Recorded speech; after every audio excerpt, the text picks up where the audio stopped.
When looking at demonology and the various figures that appear all throughout religion, there is one female figure, one name more so than any other, that has transcended across numerous cultures, and even to this day still routinely appears as a character in all sorts of popular culture. And that name is Lilith.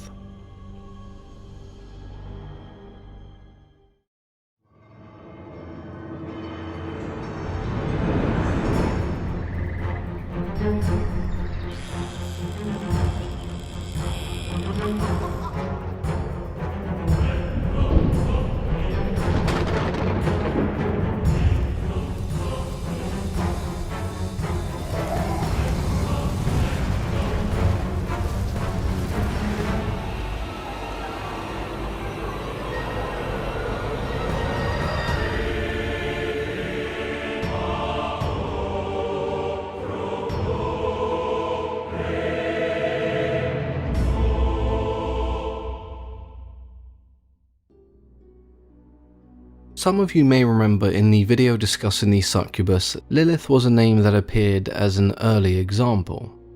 The most common description of Lilith, however, is as a demon of the night, seductive and sexual in nature, but also deadly. And if that wasn't enough, she also waits until the cover of darkness to steal babies and young children. This concept can be traced all the way back to ancient Mesopotamian religion, where there once existed a figure known as Lamastu, the daughter of the sky god Anu. To some, she was an evil goddess, to others a demon, a monster that plagued women during childbirth, one that would steal their children, suck out their blood and marrow, only to gnaw on the bones that remain. The mothers themselves were not safe from Lamastu, and neither were their unborn children, as she could make women miscarry. As one of the most terrifying demons in Mesopotamian myth, her actions were not just limited to pregnant women. She would drink the blood and eat the flesh of men. She infected one's dreams until only nightmares were left. Wherever she went, she was followed by sickness, disease, and death.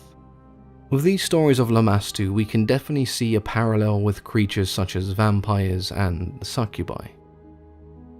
Today, many think of Lilith as the first wife of Adam, who rebelled and was later replaced by Eve.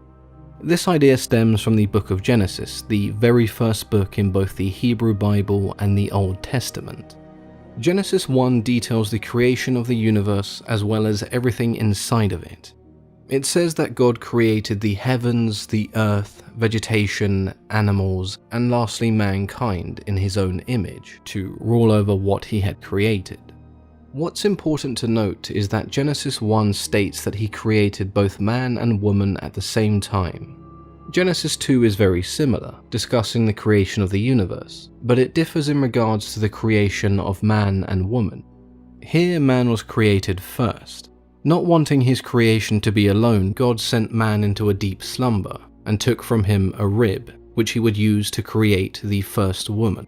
So essentially you have two contradicting accounts of our creation, one right after the other.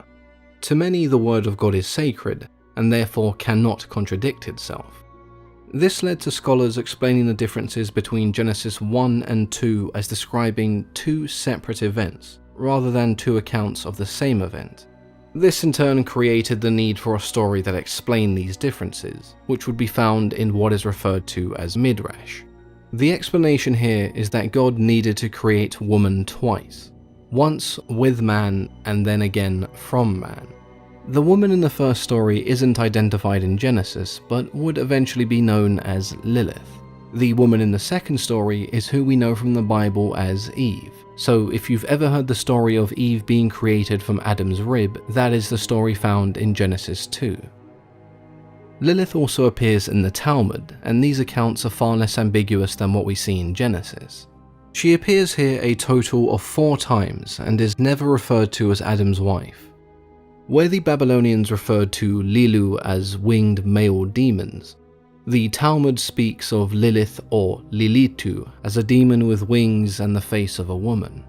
It says that a man sleeping in a house alone may be seized by Lilith.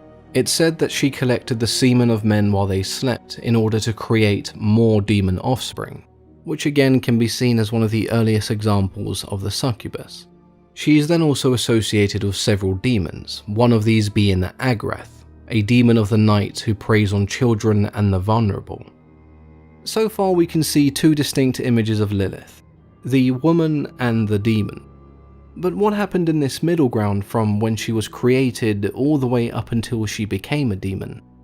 Stories explaining this were developed in much more detail around the Middle Ages, so from the 5th century to the 15th. The Tales of Ben Sira and the Alphabet of Sirach are pieces of work that echo a sentiment that many scholars and scribes seem to agree upon. When Adam and Lilith were created, neither one of them wanted to submit to the other. To some, this just meant who assumed the dominant role in the relationship, whereas others took this to mean neither one wanted to assume the bottom position during sex, as it was a sign of subservience. With neither one of them willing to compromise, Lilith then fled the Garden of Eden. Out loud, she then pronounced God's real name, and in doing so she instantly became a winged demon. When the angels pursued her in the hopes of bringing her back, she told them she had no intention of returning. As punishment for her disobedience, the 3 angels who found her promised to kill 100 of her demon children every day.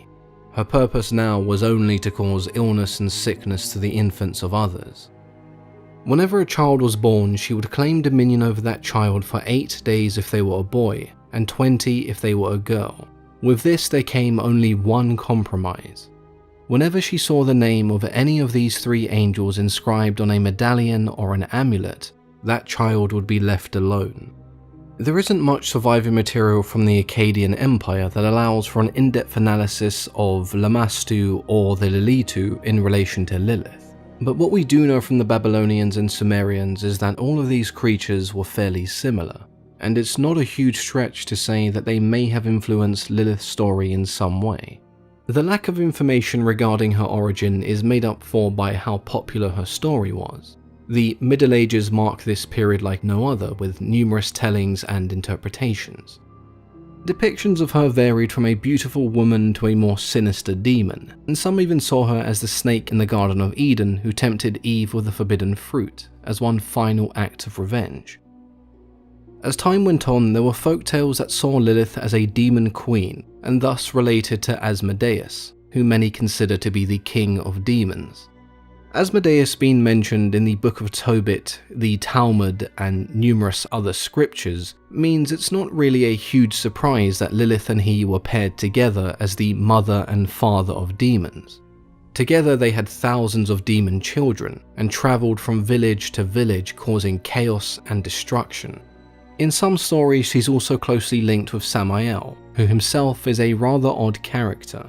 Some teachings in the Cabal go as far to say that Lilith was Samael's consort, and that it was not God who created her, but instead Samael who made himself a demon wife, who filled the role later intended for Eve. He also gave her a host of demonic children, one of these being Asmodeus, who we mentioned earlier. Throughout all these stories, there are 3 main sides to Lilith. The woman who rebelled against God and Adam, which is the side we see the least of, the seductive demoness who plagued the dreams of men to grow her demonic family, and lastly the monster who preyed upon pregnant women, devouring their children. When I first read about Lilith, I immediately drew some parallels between her and some of the creatures we see in Greek mythology.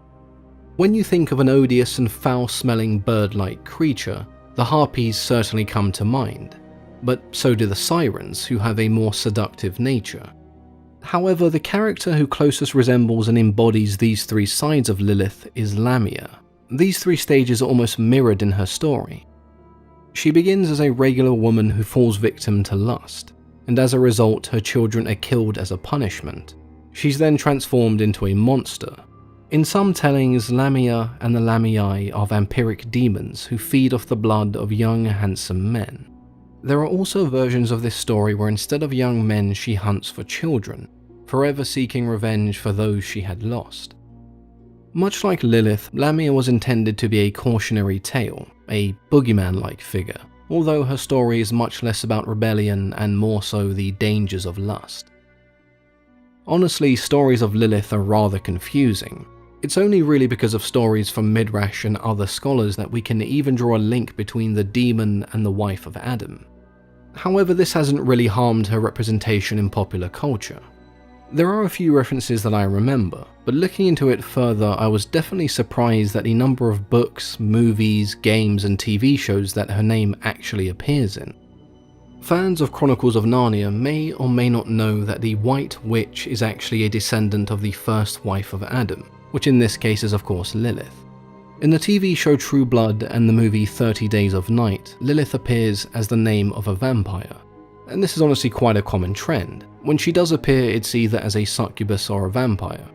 Old school supernatural fans may remember her as the first human to be tempted by Lucifer into becoming a demon. Speaking of Lucifer, in that show she's also referred to as the mother of demons.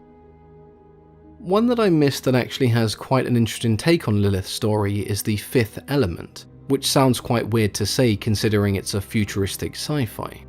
Lilu is portrayed in a similar way to Adam's first wife, and her speaking ancient Aramaic now makes more sense than when I watched the movie as a kid. Instead of destroying humanity, she actually ends up saving it, turning the original story on its head. When it comes to video games, if you've played anything remotely popular, it's likely you've seen her name somewhere, as it appears in Final Fantasy, Borderlands, Diablo, Darksiders, Devil May Cry, and many more. Personally, I think Lilith has an interesting story, regardless of how confusing and stitched together the original references may be. Whether you see it as a fall from grace or a rebellious uprising, it's a very universal concept, which is why I think it's referenced so often today. It may also have something to do with the occult and modern fantasy going hand in hand. Let me know what you think about her story, and whether you noticed how often she appears today. If you have enjoyed the artwork and animations for this video, they were created by the very talented Mando Teresa, who also made the Medusa artwork and animations. So if you'd like to check her work out, there'll be a link to her YouTube channel and other socials in the description of this video. I am also excited to announce that due to popular demand, many of these episodes will soon be in podcast form on all the major platforms. So if that's something you're interested in, keep an eye out for that. As always,